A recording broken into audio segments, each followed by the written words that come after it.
Okay, good afternoon, everyone. Welcome to TBHF 30 by 30.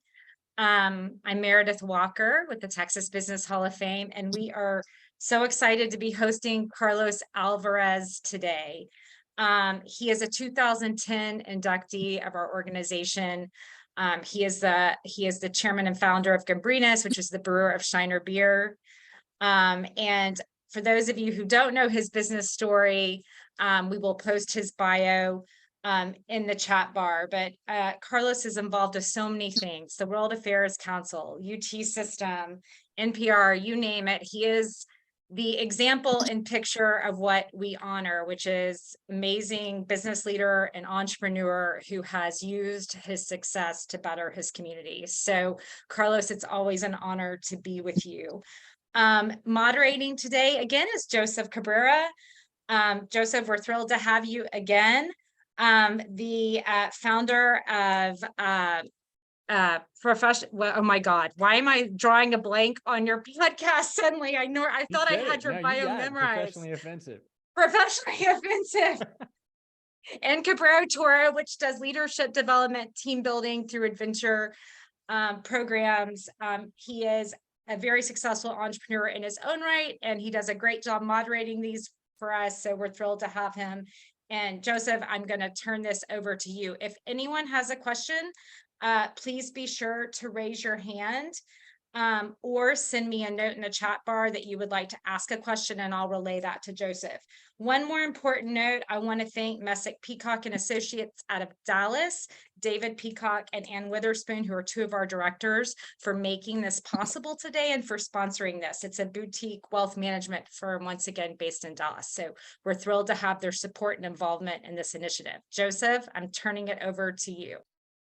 Thanks, Meredith. Appreciate it. And Mr. Alvarez, so stoked and honored to have you on today. We'll just kick it off with the first question. But what do you consider to this point in your life your greatest achievement? Well, so far, I say so far because I hope that I will not falter. But I think that being focused on being a family man and raising a family and having a great environment that we have developed at home, succeeding in having a good family environment. My wife and I have for now 30 years been having our families together for Christmas, for the holidays, for 30 years, and we have had we rotate. Eventually we initially we did it a bit less organized, but eventually we got to organizing that. I'm from Acapulco, so that's a place where we gather. Then we rotate on to Puebla, where my wife is originally from. Then we go to Guadalajara because my sister-in-law went there quite some time ago, and that's a big contingent of the closest family. And then we have the base of San Antonio, and now over these many years, the closeness of the family, having gone from generation to generation, we have maintained these every year, with the exception of the usual bad story about COVID, and that has been something that I initiated, and it has been maybe a bit of a stubbornness because we're always seeing each other's faces at that time of the year, but it's a wonderful experience. Yeah, it's great to hear. And it sounds like you got some places the family actually want to visit you. There's nothing worse than visiting family in the middle of a cornfield nowhere. So going out to Acapulco, you can't twist my arm. Historical figures that you'd like to meet? Well, again, that's sort of difficult to focus on one, but when Jacques Cousteau invented the aqualung and allowed us to visit and enjoy the underwater world, and what he did in terms of opening what would have been, could have become a very secondary to a space, because the space became so exciting.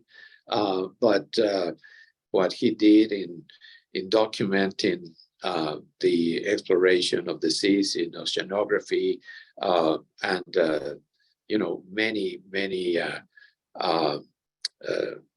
many different seasons of him roaming the seas and showing us the beauty of the underwater. I enjoyed scuba diving, so that was something that I, as a kid, got to understand was his great invention. That's incredible. Do you still get to keep up with doing some scuba diving and getting in the ocean yourself these days? Well, whenever there are young people there, strong and that I can ask them to take a special care of me underwater, I do it, but not that often anymore. Sounds good. What's your most treasured possession? Yeah. About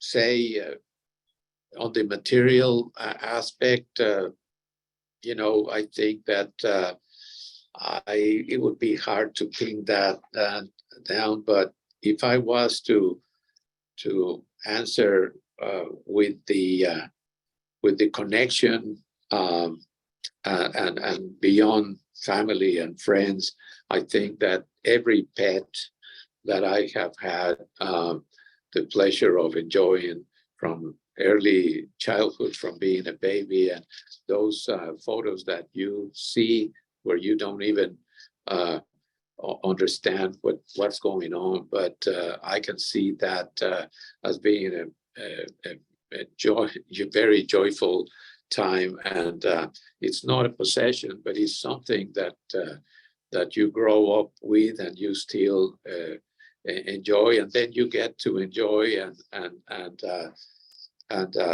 have a great connection too with your family members when your grandkids are now having pets. That's just a beautiful experience, and it's not a material possession. And unfortunately, material possessions stay, and pets and humans we then have memories of.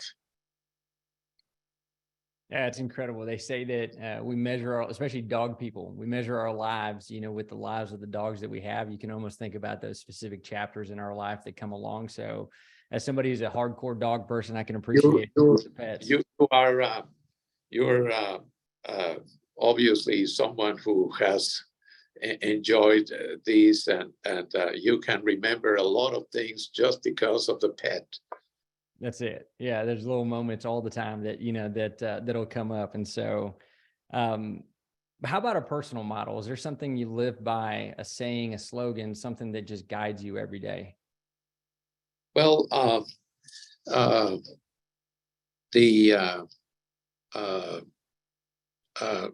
maybe don't pass an opportunity to ask a question if you really think you would like to do it. Don't pass that opportunity. Sometimes the questions take you further into something if you are really interested. So it's sometimes the people ask, "Is there a question?" and you raise your hand, and they were really not really wanted to get the question. And there's the typical answer. That's a good question. The only good question that it's a good question is the one that you know the answer of. So that would be something that I continue, trying to do at every opportunity. It's a good motto to live by. I know that a lot of us are worried about making fools of ourselves, but you find that a lot of folks like you typically found their way to success by just asking the question nobody else wanted to. So thank you for that. When and where are you happiest? I have a feeling I know what your answer is, but if you could state, when do you feel the most enjoyed with your life?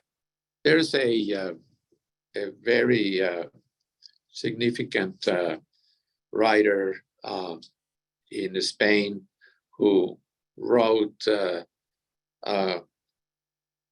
cualquier tiempo pasado fue mejor. Whichever was time past in the past was better.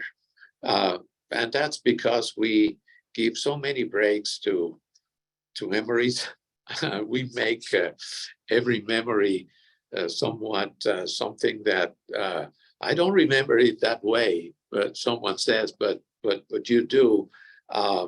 But today we're having a conversation here, and tomorrow it will be a memory, and so it will be a great experience to have enjoyed, and it's difficult to during your childhood, your friends, spending time with just being just growing up and learning and having experiences. So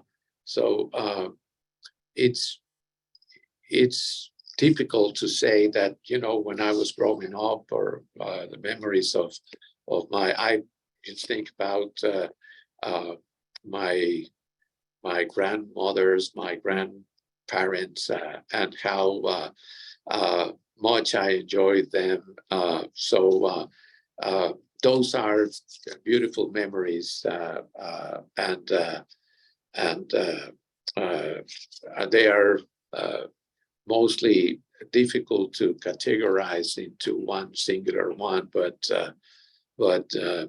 a trip that you enjoy, you continue enjoying that trip that you took long after you have taken that trip. The memories are still with you, and your money is still, giving you pleasure of something that you don't anymore have, but is still in your memory. Yeah, thank you for that. Talent. Now, I hear you're quite the singer, so I don't know if this is something you need, but outside of epic singing, what is another talent you wish you had? Well,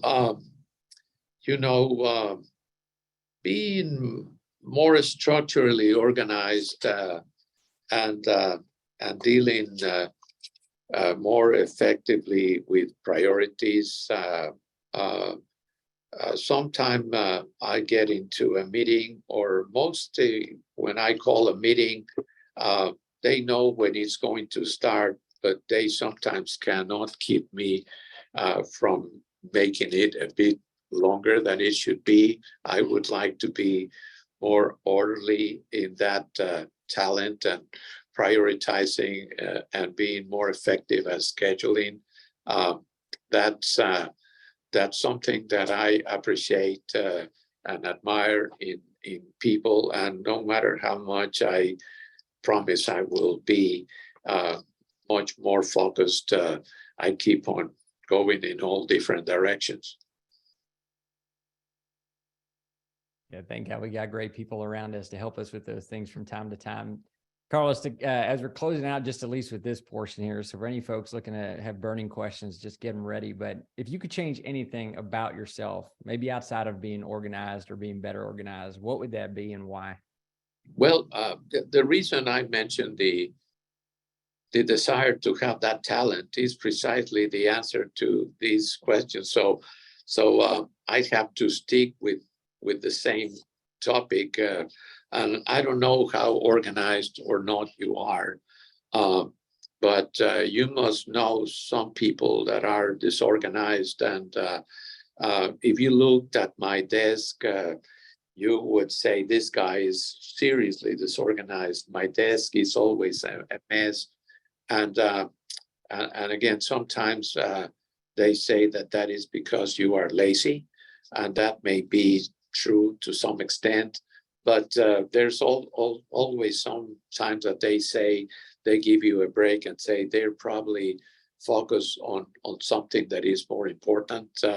But anyone who's got a bad, messy desk is probably also has a messy closet at home. So, you know, I have read every book in the topic, and this lady, Japanese lady Kondo, who created this art of you know, getting rid of stuff that you don't want to get rid of, and asking that question: does this thing brings me joy? And as a test to discard it or keep it, I end up vacillating and think about these. Maybe I'll do it next time. So that's something that unfortunately connects with the talent that I would most want to have, is what I'm missing in this messy desk.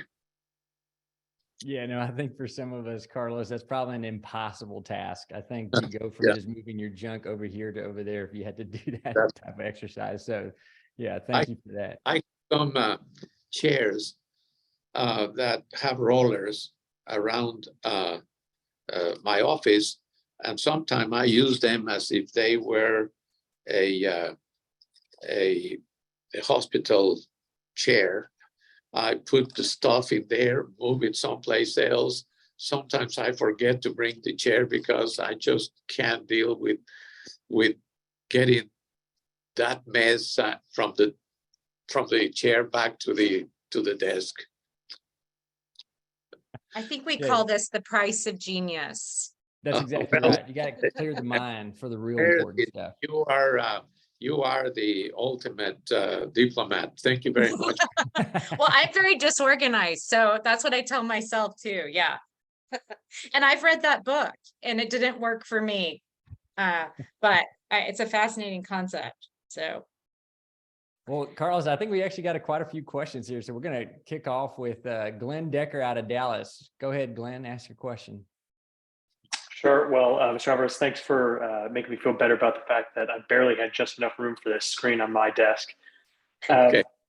I'd love to hear throughout your career, whether recently, at the start, whenever it may be, what business leaders or leaders of any kind most influenced you, either directly or just through observation? Well, I guess business leaders or explorers and who have explored some track,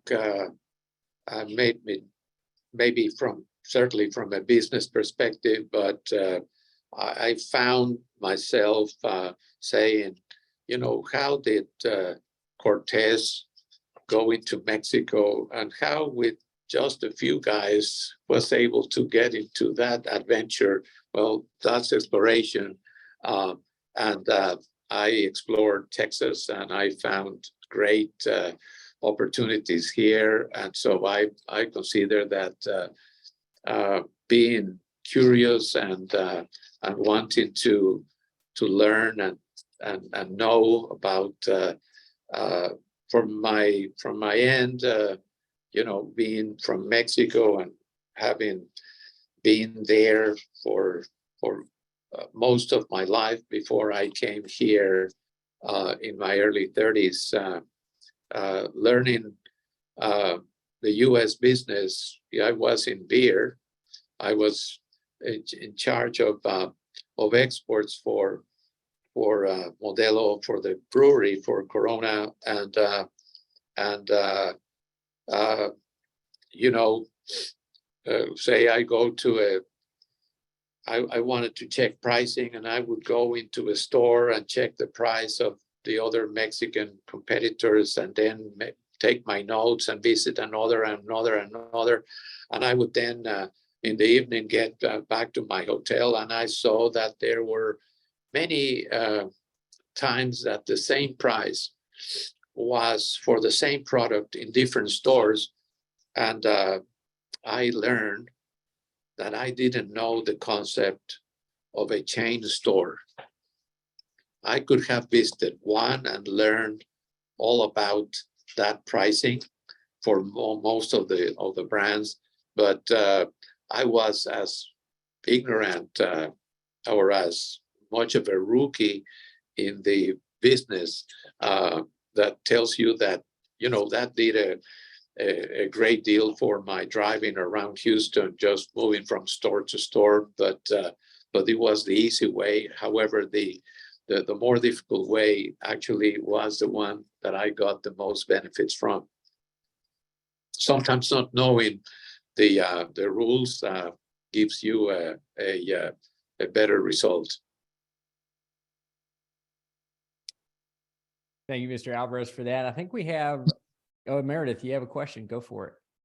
Well, I know these are more lifestyle-based interviews, but I did want to, Carlos, one of my favorite things about your story is how you did bring Corona to the United States and how you did it, how you piecemealed it. You would go into bars, you would leave a half empty Corona on a jukebox, you would leave one in the bathroom. I mean, that was your marketing initially, if I remember correctly, from that really interesting call you did.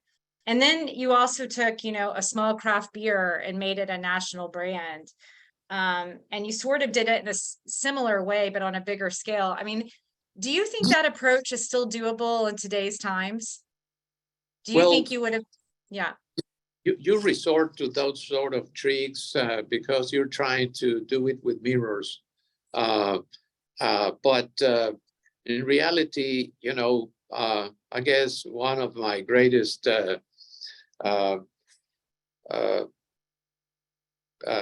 reasons is being at the right time at the right place. I choose Austin to place Corona and sold those first cases of Corona in Austin as the first place where it was sold in the US. And in June of '81, we sold 600 cases. And obviously, you know, being at a bar and going to one end of the bar and asking for a beer, and then moving to the other side of the bar and order for the beer and from a different bartender, that always helps. But you know, picking Austin and doing this there, whatever may have happened in terms of the success of the brand started there. And I was lucky to have selected that place. I was there with a couple of guys who had started a distributorship, and was able to work with them hand in hand, making those calls and visiting those accounts. And the incredible thing is that these distributors were a small couple of guys doing their own thing. And the name of the distributorship was called Shiner of Austin. And it was the only place in the world where I would have been able to see a little bit of energy in that brand, following followed by students and the hippies on that time there. And so when I established my company importing Corona and the Modelo products in San Antonio, the first thing I did was talk to my compadres there and ask them to introduce me to the brewery, and got me to acquire Shiner. And at that time, whatever possessed you, Carlos, to do that, many people in the business would say is because they had not really seen the energy and and excitement that that brand was having in a very, very early time. And that was causing me to say, hey, if we were to afford this thing, like a kid, you afford him, getting him on the bus, going to school. If a brand, you move it out there and try and expose it when they have a little something, it can be probably the most exciting thing that can happen for that brand's success in the early stages. That's incredible. Thanks for that, Carlos. Sharika, I think, is that how you say name? I hope so. Please ask your question. Yes. Hi, Mr. Alvarez. Good afternoon. It's extremely nice to meet you. My question is, it was so enlightening to hear you speak about, family time and Oh, Sharika, I think you went on mute and cut Sharika, out. we Why don't you lost go your- ask that again? I'm so sorry. My apologies. It was enlightening to hear you speak about family time and incorporating that into your life as you built your brand. My question for you is extremely important to me as well. When did you feel safe, like in your entrepreneurial journey, to just incorporate that? Like say, okay, this is important to me, my family is important to me, and I'm just gonna fit this into my business journey and be successful in doing so. Well, the unfortunate thing is that there were times where you choose the business obligation, the business opportunity ahead of maybe the going to the show at school. I'm trying to make up for that by making sure that I go to my grandkids' functions when there's a bit more less pressing demands on my time for so many things that were happening so quickly now. When you think about your partner and your many achievements, you have to give credit where credit is due, because a lot of very I guess normalcy that you think is normal is frankly extraordinary. What I think my wife did at a time, and frankly did it so effectively and so graciously, and that frankly, those things make you appreciate more, like you mentioned, your family. Thank you, Carlos. Great question, Sharika, by the way. That's the thing. We're all trying to balance family all the time and what we're doing, being these crazy entrepreneurs. Daryl, are you still with us? Saw his little face on there, but then I think it must have popped off. There it is. Oh, here I am. Sorry, man. I got a call. Mr. Alvarez, good afternoon, and thanks for being here and taking the time to impart your knowledge on us and our entrepreneurial journeys. Question is in regards to when you realized that the switch had turned on and you were on your way to becoming successful. I know a lot of entrepreneurs really maybe it's just me, but I'm always thinking of it with the end in mind. Oh, this is where I want to be. I want to be on the stage. I want to be a legend. I want to make X amount of millions or billions. And a lot of the times that path isn't a straight line. It's crooked and goes in circles and goes back and comes back forward. And so it's really a two-part question, but at what point in time did you realize that switch happened to propel you into success? And then also, can you talk a little bit about the people that you may have put in place around you to kind of help you get there, or maybe the people that you networked with to help you get there?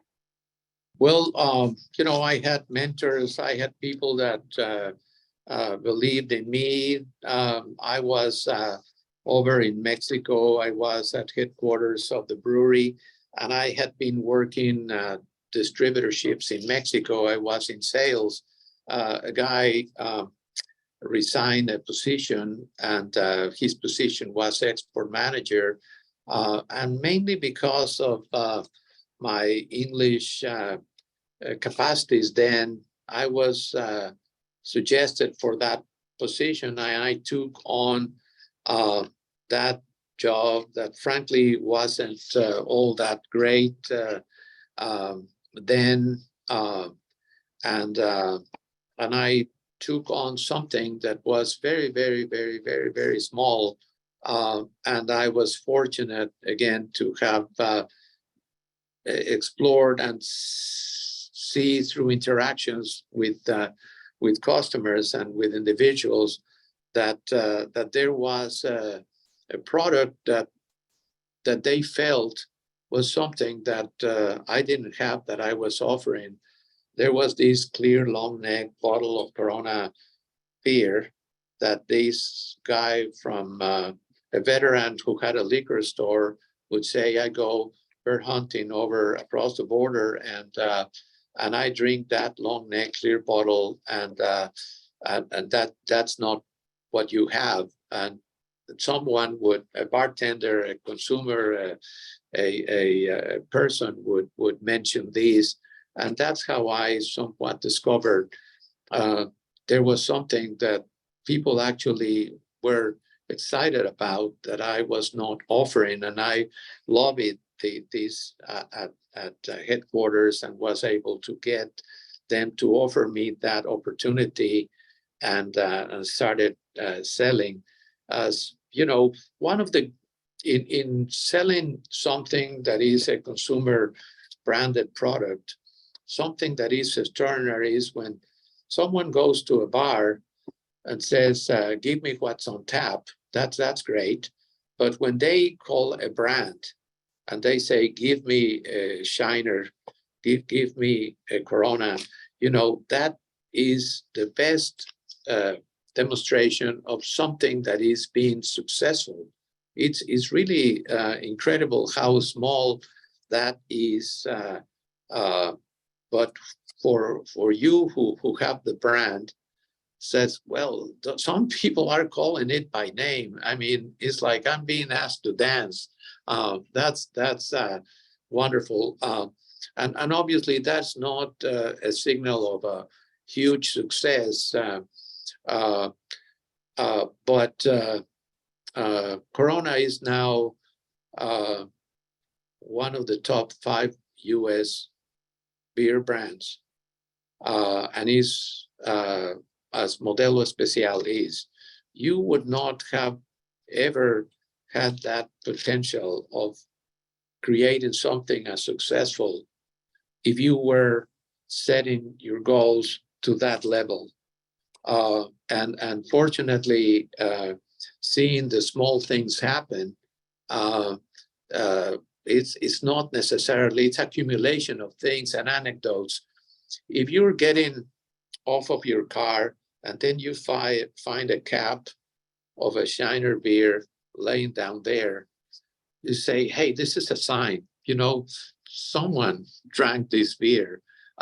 You go really by the small things, and then they obviously multiply. But when you are, say, in need of credit, I was coming from Mexico. I established my company here. My credit, good, bad, stayed in Mexico. I didn't have credit, good or bad. Bad credit would have better than not having any at all. And there were people who trusted me and gave me credit. If you ever consider, say, the potential for giving a scholarship, as we have at the Texas Business Hall of Fame, you know, you are giving someone without credit, without asking for collateral. You're giving that person credit by providing that scholarship, and that scholarship may be, you know, a lot more valuable than money. And if you were asking for collateral, that will probably be very difficult for the family or the individual to offer that. And so in a way, I have people who gave me credit, actually financial credit, that helped me grow the business. But it was very hard to convince at that one time the bank.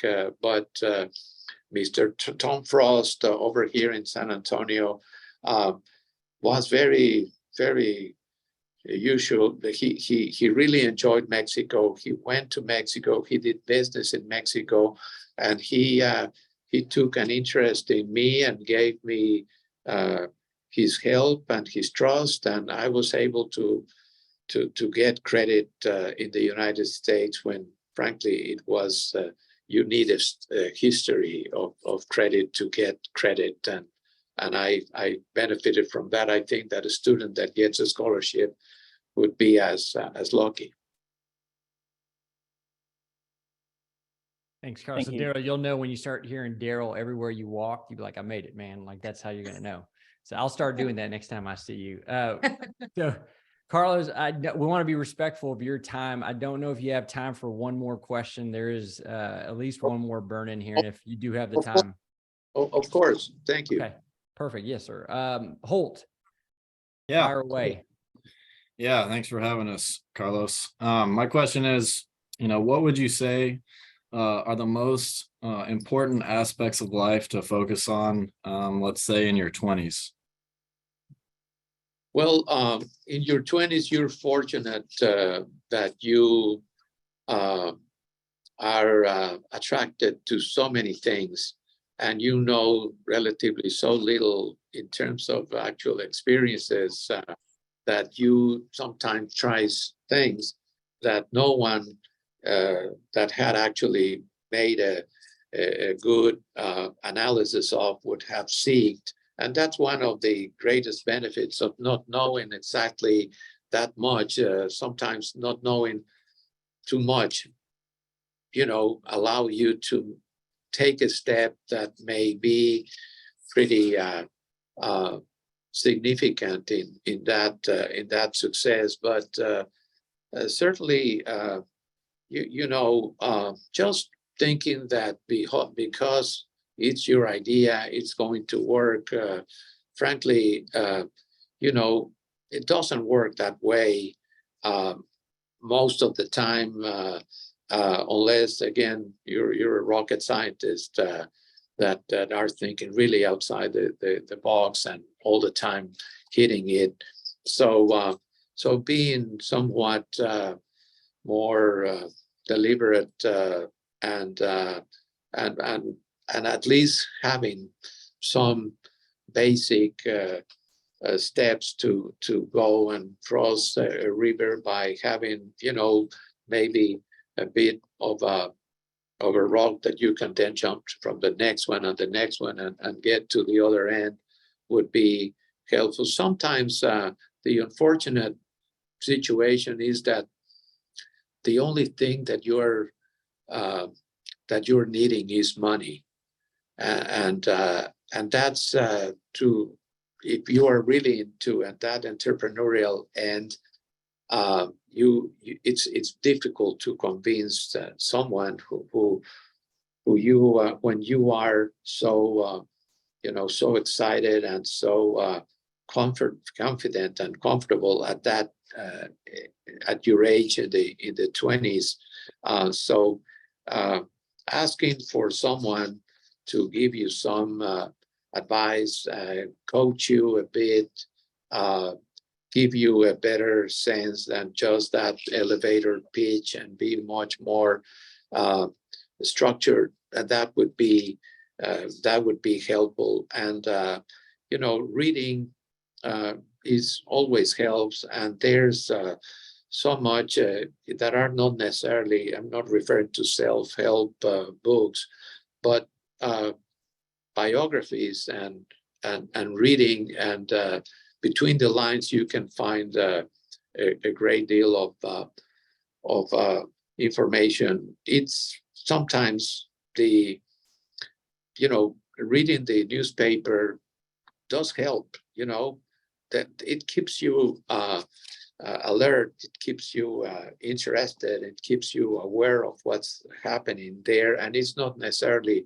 something that you are doing in one segment and that one segment that you're interested, but you may see things and check on angles that you would not have otherwise considered.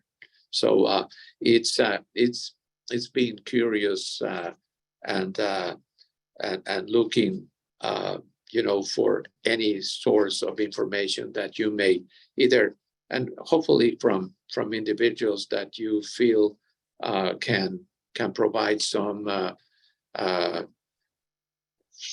advice from actual experiences that they have had, and experience is something that you'll never experience unless it happens to you. It's very difficult to learn from somebody else's experience, but it does help you get a better sense of where you're heading.